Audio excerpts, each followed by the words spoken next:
Halo gengs, gimana kabarnya? Sehat-sehat terus ya? Kita mau bahas sejarah Pulau Bali yang mungkin kamu belum tahu nih. Yuk langsung aja kita bahas. Pulau Bali dikenal luas dengan julukan Pulau Dewata, sebuah sebutan yang menggambarkan betapa eratnya kehidupan masyarakat dengan nilai spiritual dan budaya yang diwariskan sejak ribuan tahun lalu. Sejarah panjang Bali dimulai sejak masa prasejarah, ketika manusia purba mendiami gua-gua serta mulai mengenal pertanian sederhana. Salah satu peninggalan prasejarah Bali yang paling terkenal adalah Nekara Pejeng, sebuah drum perunggu raksasa yang menjadi simbol kemajuan budaya pada masanya. Nekara ini menunjukkan bahwa masyarakat Bali purba telah memiliki kemampuan metalurgi dan hubungan perdagangan dengan daerah lain di Nusantara.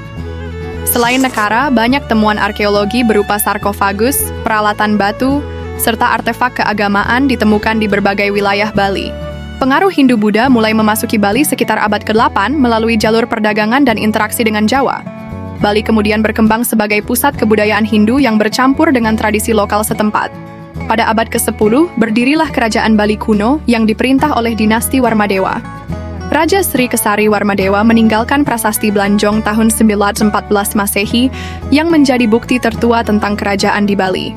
Prasasti tersebut menggunakan huruf Palawa dan bahasa Sanskerta, menandakan adanya hubungan erat dengan India. Pada masa berikutnya, Bali semakin terhubung dengan kerajaan-kerajaan besar di Jawa, seperti Kahuripan dan Kediri. Raja Airlangga dari Kahuripan bahkan memiliki hubungan politik dengan Bali, sehingga budaya Jawa makin berpengaruh. Ketika Majapahit berdiri dan mencapai kejayaan pada abad ke-14, Bali pun ikut berada dalam lingkaran pengaruhnya. Majapahit membawa sistem pemerintahan, agama Hindu, sastra, seni, dan arsitektur ke Bali. Setelah keruntuhan Majapahit di akhir abad ke-15, banyak bangsawan, pendeta, seniman, dan rakyat berpindah ke Bali. Mereka membawa serta tradisi Hindu Jawa yang kemudian berakar kuat dan menjadi ciri khas budaya Bali hingga saat ini. Sejak saat itu, Bali sering dianggap sebagai benteng terakhir peradaban Hindu di Nusantara. Kerajaan-kerajaan lokal bermunculan. Salah satunya adalah Kerajaan Gelgel yang menjadi pusat politik Bali pada abad ke-16. Gelgel kemudian pecah dan melahirkan kerajaan-kerajaan kecil seperti Klungkung, Karangasem, Gianyar, dan Buleleng. Setiap kerajaan membangun pura megah dan mengembangkan seni khas yang masih lestari sampai sekarang. Tradisi tari Bali, gamelan, seni ukir, dan ritual keagamaan makin berkembang pesat di bawah perlindungan kerajaan-kerajaan tersebut. Pura-pura besar seperti Pura Besakih di kaki Gunung Agung menjadi pusat spiritual seluruh Bali. Bali juga memiliki filosofi hidup yang unik, yakni Trihita Karana, yang mengajarkan harmoni antara manusia, alam, dan Tuhan. Pengaruh Majapahit masih sangat terasa dalam susunan masyarakat Bali, sistem kasta, hingga tradisi adat. Meski begitu, budaya lokal Bali tetap bertahan dan berasimilasi dengan unsur-unsur baru tersebut. Abad ke-19 menjadi masa yang berat bagi Bali karena masuknya kolonialisme Belanda. Belanda berusaha menaklukkan kerajaan-kerajaan Bali dengan kekerasan militer. Peristiwa heroik Puputan Badung tahun 1996 terjadi ketika rakyat Bali lebih memilih berperang sampai mati daripada menyerah pada Belanda. 2 tahun kemudian, Puputan Klungkung tahun 1998 juga menjadi simbol perlawanan rakyat Bali terhadap penjajahan. Puputan ini diingat sebagai pengorbanan massal yang menegaskan keberanian dan harga diri masyarakat Bali. Meski akhirnya Belanda berhasil menguasai Bali, semangat budaya dan tradisi rakyat tidak pernah padam. Pada masa kolonial, Bali sempat dijadikan etalase eksotis oleh Belanda untuk menarik wisatawan Eropa. Pariwisata Bali mulai tumbuh sejak awal abad ke-20, ketika seniman dan peneliti asing tertarik dengan keindahan seni dan budaya Bali. Namun rakyat Bali tetap mengalami penindasan, terutama melalui sistem tanam paksa dan kebijakan kolonial yang merugikan. Ketika Jepang menduduki Indonesia pada tahun 1942, Bali pun ikut berada di bawah kekuasaan mereka.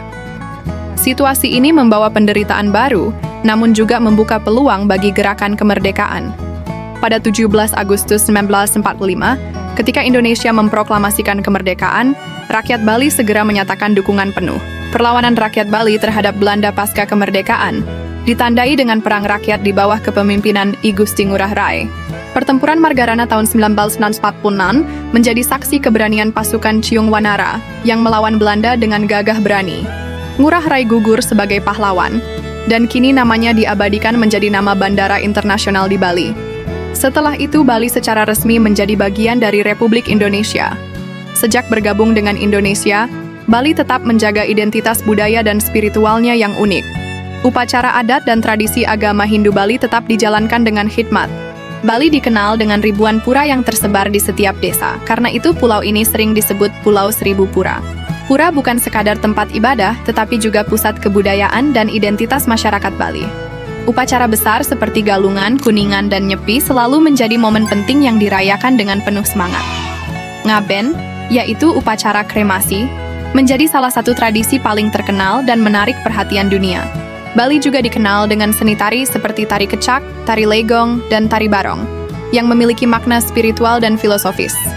Gamelan Bali dengan irama cepat dan energik menjadi salah satu ciri khas seni musik pulau ini.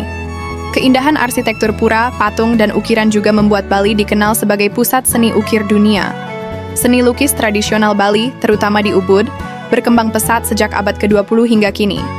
Pariwisata Bali berkembang pesat setelah Indonesia merdeka, terutama sejak dekade 1970-an.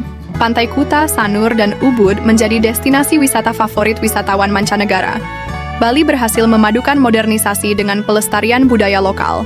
Meski banyak hotel dan resor modern dibangun, masyarakat Bali tetap menjaga tradisi adat dan spiritual mereka. Filosofi Trihita Karana menjadi dasar pembangunan Bali, sehingga pariwisata berjalan selaras dengan budaya dan alam. Bali juga dikenal sebagai destinasi yoga, meditasi, dan kesehatan spiritual dunia. Pulau ini sering menjadi tuan rumah pertemuan internasional, seperti konferensi budaya dan forum global. Namun Bali juga menghadapi tantangan, seperti ledakan bom tahun 2002 yang mengguncang pariwisata dunia. Meskipun begitu, Bali berhasil bangkit kembali berkat solidaritas masyarakat dan keindahan budayanya. Hari ini, Bali tidak hanya menjadi destinasi wisata, tetapi juga pusat pertukaran budaya dunia. Banyak seniman, musisi, dan peneliti dari mancanegara menetap di Bali untuk belajar budaya lokal. Keindahan alam Bali juga menjadi daya tarik, mulai dari Gunung Agung, sawah terasering di Tegalalang, hingga pantai pasir putih di Nusa Dua. Selain itu, Bali terkenal dengan kearifan lokal dalam menjaga lingkungan. Upacara adat untuk menjaga keseimbangan alam masih dijalankan secara rutin. Masyarakat Bali percaya bahwa alam adalah bagian tak terpisahkan dari kehidupan spiritual mereka. Inilah yang membuat Bali selalu terasa istimewa di mata dunia. Bali tidak hanya milik masyarakat Bali, tetapi juga menjadi kebanggaan seluruh Indonesia. Dengan budaya, seni, dan spiritualitasnya, Bali menjadi wajah Indonesia di mata dunia. Hingga kini, Bali tetap menjadi benteng kokoh tradisi Hindu Nusantara yang hidup berdampingan dengan modernitas. Sejarah panjang Bali membuktikan ketangguhan masyarakatnya dalam menjaga identitas budaya di tengah perubahan zaman. Bali terus meneguhkan diri sebagai pulau dewata yang menyimpan kekayaan budaya, spiritual, dan keindahan alam yang luar biasa. Gimana? Kamu jadi tahu atau makin tahu? Tulis komentar kamu di bawah ya. Sampai ketemu di video selanjutnya.